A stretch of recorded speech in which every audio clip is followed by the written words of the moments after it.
नमस्कार, मैं हूं आपका दोस्त विजय विद्रोही।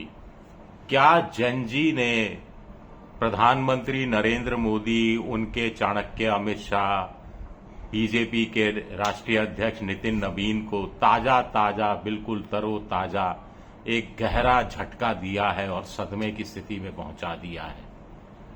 क्या जैनजी ने 2029 का लोकसभा चुनाव घर बैठे जीत लेने के मोदी जी के प्लान को पंचर कर दिया है? क्या जैनजी ने इस बहाने विपक्ष को एक नई ताकत, एक नई ऊर्जा दी है? क्या राहुल गांधी का अपने डील नहीं करना, अड़े रहना, सरकार पर दबाव डालना का जो पहल थी, मुहिम थी, वो रंग लाई है? हम इसलिए बात कर रहे हैं क्योंकि अब करीब करीब ये तय हो गया है कि सरकार मानसून सत्र में डिलिमिटेशन का बिल नहीं लाएगी। ये भी करीब करीब साफ हो गया है कि आने वाले दिनों में संसद का कोई विशेष सत्र भी नहीं बुलाया जाएगा। अब आप कहेंगे कि डिलिमिटेशन परिसीमन बिल का 2029 के लोकसभा चुनाव से क्या लेना देना, और जैनजी ने कैसे बिल लाने में रोड़ा अटका दिया? देखिए, ना जैनजी का आंदोलन होता, ना कॉकरोच जंतर मंतर पर जमा होते, ना ही सरकार परेशानी में पड़ती। सरकार तो टीएमसी के 20 सांसद तोड़ चुकी थी, उद्धव ठाकरे के 6 सांसद तोड़ चुकी थी, शरद पवार से अंतिम दौर की बातचीत चल रही थी, कांग्रेस से नाराज स्टालिन यानी डीएमके पार्टी के नेता से भी मीठी मीठी बातें की जा रही थी, और लग रहा था कि 2/3 बहुमत का लोकसभा में जुगाड़ हो जाएगा। राज्यसभा में तो सरकार कई महीनों से लगी हुई थी। आम आदमी पार्टी के जो 6 या 7 राज्यसभा सांसद तोड़े गए, वो उसी मुहिम का हिस्सा थी। टीएमसी के भी 3 सांसदों से इस्तीफे कराकर राज्यसभा में उनको बीजेपी के टिकट पर भेजा गया। तो राज्यसभा में कुल स्ट्रेंथ 250 है, 245 शायद एक्टिव स्ट्रेंथ है, और 2/3 बहुमत के लिए 162 के आसपास सांसदों की जरूरत है। बीजेपी ने, एनडीए ने 155 का जुगाड़ कर लिया था। 4-5 एब्सटेन कर जाते, काम चल जाता। लेकिन मामला लोकसभा में फंसा हुआ था।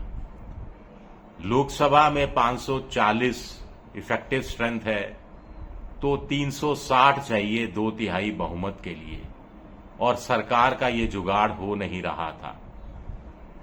चूंकि जैनजी ने आंदोलन किया, चूंकि जैनजी सरकार को बैकफुट पर ले आई, चूंकि जैनजी ने 12 साल में मोदी सरकार को पहली बार हिलाया, झिंझोड़ा, और पहली बार 36 दिन के एक अहिंसक आंदोलन के जरिए शिक्षा मंत्री धर्मेंद्र प्रधान का इस्तीफा करवा डाला, जो मोदी जी के भी खास थे, अमित जी के भी खास थे, मोहन भागवत जी के भी खास थे। तो इससे भी डीएमके के सांसदों में, गैर बीजेपी, गैर कांग्रेस अपोजिशन पार्टी के कुछ सांसदों में भी नया जोश आया। टीएमसी के 28 में से 20 सांसदों ने पाला बदलने की बात कही थी, लेकिन अभी तक उनको अलग दल के रूप में मान्यता एनसीपीआई के रूप में नहीं मिली है, क्योंकि जुगाड़ 20 का नहीं हो रहा है। 3 मुस्लिम सांसद बेदखे हुए हैं। अब फिगर क्या बन रही थी? अप्रैल में सरकार जब ये डिलिमिटेशन बिल लेकर आई थी, तो 298 उनके पक्ष में वोट पड़े थे, और तब 352 चाहिए थे 2/3 बहुमत के लिए, क्योंकि 540 में से 428 के आसपास सांसदों ने ही वोटिंग में हिस्सा लिया था। नियम यह है, संविधान संशोधन में करना है तो सदन की जो संख्या है उसका 2/3 कम से कम सदन में मौजूद होना चाहिए, और जितने सदन में मौजूद हैं उनके कम से कम 2/3 का आपको समर्थन हासिल होना चाहिए। तो अगर 293 इफेक्टिव स्ट्रेंथ है बीजेपी की, एनडीए की, उसमें 20 टीएमसी के, 6 उद्धव ठाकरे के, तो भी स्ट्रेंथ 319 बनती है। पिछली बार का आंकड़ा 298 को पकड़ लिया जाए तो भी 324 बनती है, जबकि चाहिए 360। इसमें 22 डीएमके को जोड़ भी दें तो भी आंकड़ा नहीं पहुंचता। आंकड़ा कब पहुंचता है? जब 540 में से 61 सांसदों को स्पीकर महोदय बाहर कर दें, सदन से बहिष्कृत कर दें किसी ना किसी तरीके से, तो फिर 320 चाहिए होंगे 2/3 बहुमत के लिए। लेकिन सामान्य सत्र में तो बाहर किया जा सकता है, विशेष सत्र में तो बाहर भी नहीं किया जा सकता। तो एक लफड़ा ये है। आगे मैं बताऊं, आपके दिमाग में बार बार आ रहा होगा कि डीलिमिटेशन से 2029 कैसे जीता जा सकता है।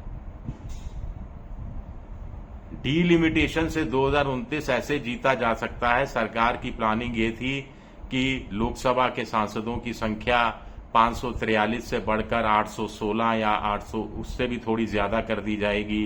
200-250 महिलाओं के लिए आरक्षण कर दिया जाएगा, तो उनमें से 90% सीटें जीत ली जाएंगी। 130-32 के आसपास जो दलित एससी के लिए सुरक्षित सीटें हैं, उसका भी 1/3 उसमें से महिलाओं के लिए आरक्षित कर दिया जाएगा। 75-76 जो शेड्यूल्ड ट्राइब सीटें रिजर्व्ड हैं, उनमें से भी 1/3 महिलाओं के लिए आरक्षित कर दिया जाएगा। एक माहौल बना दिया जाएगा। एक परिसीमन के बहाने 170 सीटों को छेड़ा जाएगा। 170 लोकसभा सीटों में से 101 सीटें ऐसी छांटी जाएंगी मुस्लिम बहुल, जिनके 2 टुकड़े कर दिए जाएंगे। यानी ए नाम की लोकसभा सीट है तो A1 और A2 कर दिया जाएगा, ताकि मुस्लिम वोटों का भी बंटवारा इस ढंग से हो कि सिर्फ मुस्लिम वोटों के आधार पर आप जीत नहीं पाए विपक्ष।